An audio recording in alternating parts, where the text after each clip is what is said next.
स्वागत है आपका एक बार फिर से हमारे चैनल फिनस्ट्रीट पे। तो आज इस वीडियो में मैं आपको बताने वाली हूँ सतोशी नाकामोटो के बारे में। तो चलिए बिना देर के वीडियो को करते हैं स्टार्ट।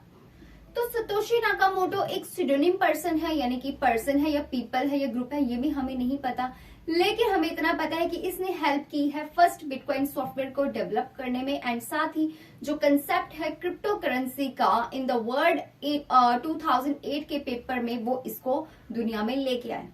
तो नाकामोटो जो है वो एक्टिव रहा है जब उसने बिटकॉइन को एंड ब्लॉकचेन को क्रिएट करना था, उसकी क्रिएशन के टाइम पे अबाउट 2010, बट उसके बाद और उस दिन से लेके आज तक किसी को नहीं पता कि सतोशी नाकामोटो कौन है। तो नाकामोटो जो है वो पहला पर्सन है जिसने हिट किया कंसेप्ट ऑफ क्रिप्टो करेंसी को, बल्कि वो ऐसा पर्सन भी है जिसने फंडामेंटल प्रॉब्लम्स को भी सॉल्व किया, जिसकी वजह से कुछ एडॉप्शन जैसी प्रॉब्लम से प्रिवेंशन हो सका। जैसे कि अनलाइक पेपर करेंसी, तो क्रिप्टो करेंसी जो थी ये डुप्लीकेट हो सकती थी, इसको नाम दिया गया डबल स्पेंडिंग का।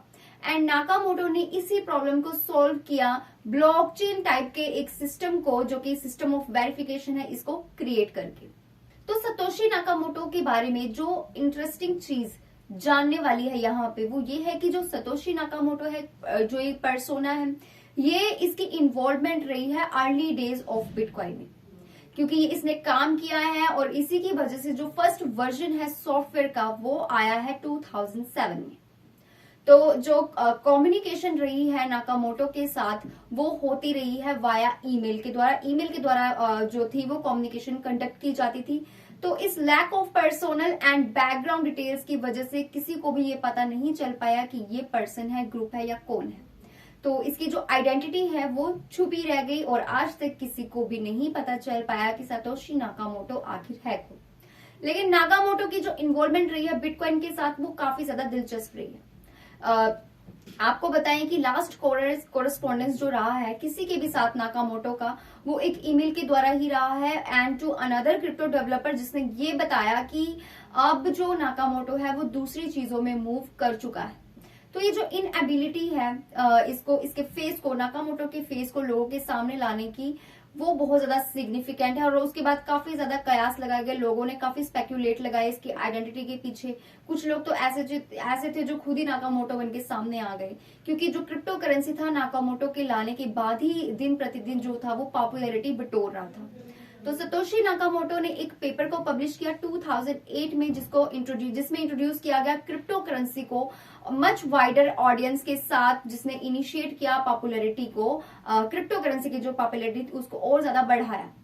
तो अगर इस बिटकॉइन पेपर की बात करें तो एक peer to peer electronic cash system था, जिसे डिस्क्राइब किया गया कि किस तरह से पीयर टू पीयर नेटवर्क को यूज किया जाए एज अ सोल्यूशन जो डबल स्पेंडिंग की जो प्रॉब्लम है उसको लेकर के।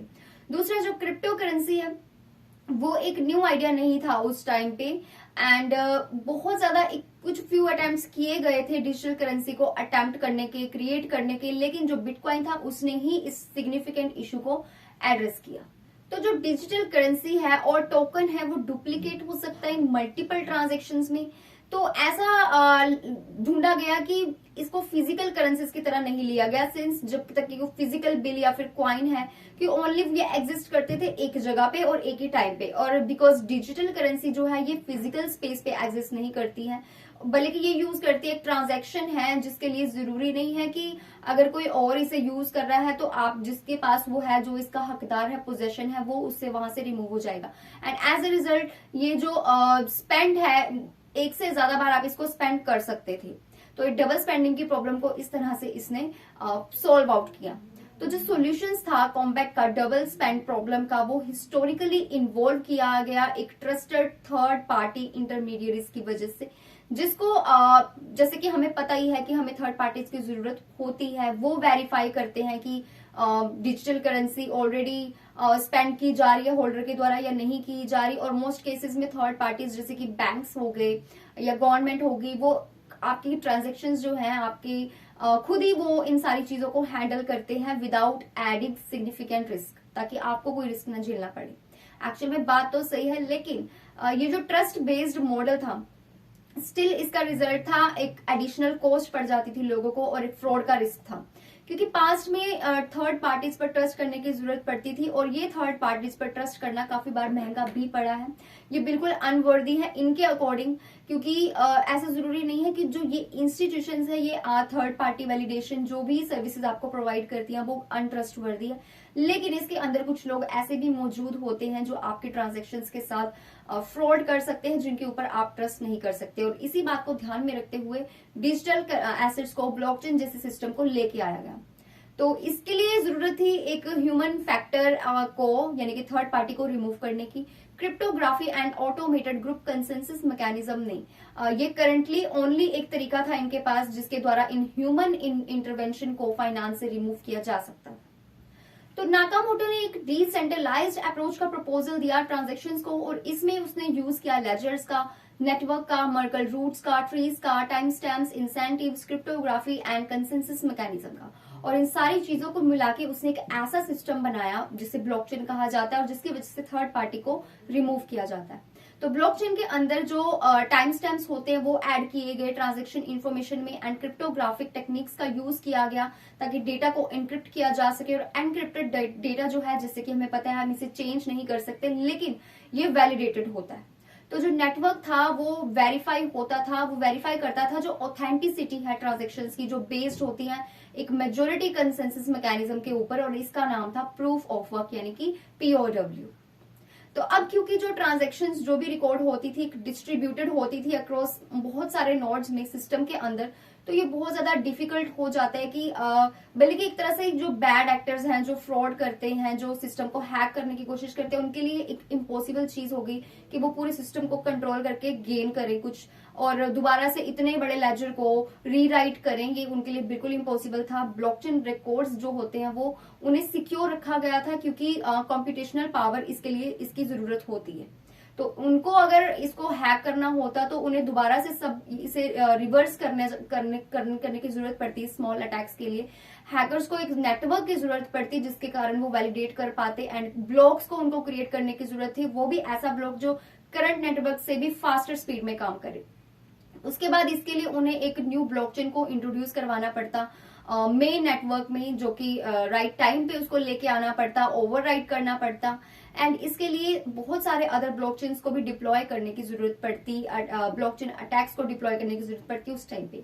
और ये सारी चीजें बैड एक्टर्स के लिए, फ्रॉडस्टर्स के लिए इम्पॉसिबल थी, जिसके कारण इसे सिक्योर बनाया गया। बात करें वेल्थ की, तो जो बिटकॉइन की वेल्थ है इसको एड्रेस किया गया लाइकली सतोशी नाकामोटो का relatively high degree of certainty के साथ इसको कंपेयर किया जाता है। मैं आपको समझाती हूँ। एक चेन एनालिसिस के अकॉर्डिंग, जिनका नाम था सर्जियो डिमेन लर्नर, जो कि चीफ साइंटिस्ट रहे हैं RSK लैब्स के, तो सतोशी उन्होंने बताया वेल्थ के बारे में कि सतोशी के पास अराउंड 1 मिलियन बिटकॉइन है, और ये एड्रेसेस करते हैं date back to the beginning of bitcoin, यानी जब बिटकॉइन स्टार्ट हुआ था 2008 में, ये तब की बात है। अब जबकि आइडेंटिटी जो है नाकामोटो की वो अभी तक नहीं पता चल पाई है किसी को भी, तो ऐसे एस्टिमेशन लगाए जाते थे कि जो वैल्यू है बिटकॉइंस की वो नाकामोटोस के कंट्रोल के अंदर ही आती है, नाकामोटो के कंट्रोल में है। जिसे कि ऐसा सोचा जा रहा है, ऐसी परसेप्शन लगाई जा रही है कि अबाउट 1 मिलियन नंबर्स में के अराउंड है, जो कि बहुत ज्यादा सिग्निफिकेंट है।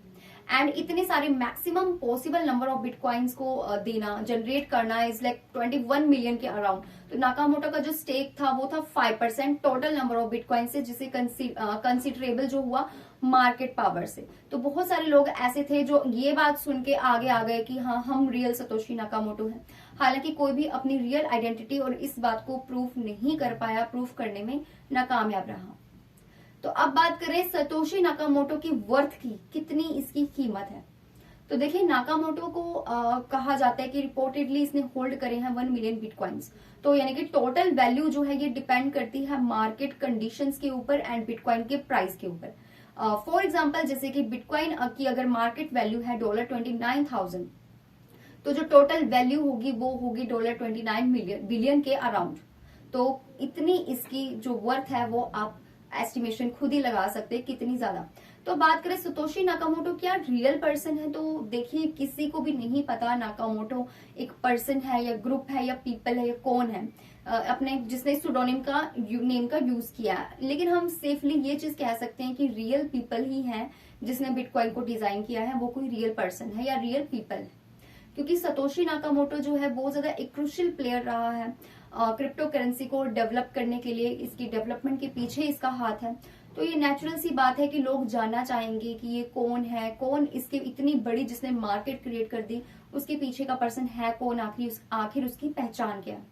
तो ये पॉसिबल है कि जो बिटकॉइन है वो फ्यूचर में एग्जिस्ट ना करे, लेकिन जो ब्लॉकचेन टेक्नोलॉजी है जो नाकामोटो के द्वारा इंट्रोड्यूस करवाई गई है एंड जो एडवांसमेंट्स वो लेके आया है, वो जरूर लंबे समय तक लोग इसको याद करते रहेंगे। So that's all for today's video. I hope आपको ये स्टोरी इंटरेस्टिंग लगी होगी सतोशी नाकामोटो के बारे में। तो आपको क्या लगता है, सतोशी नाकामोटो पर्सन है या ग्रुप है या क्या है, नीचे कमेंट सेक्शन में अपने पॉइंट ऑफ व्यू जरूर शेयर करिए। एंड मिलते हैं अगली वीडियो में। Stay tuned until next update.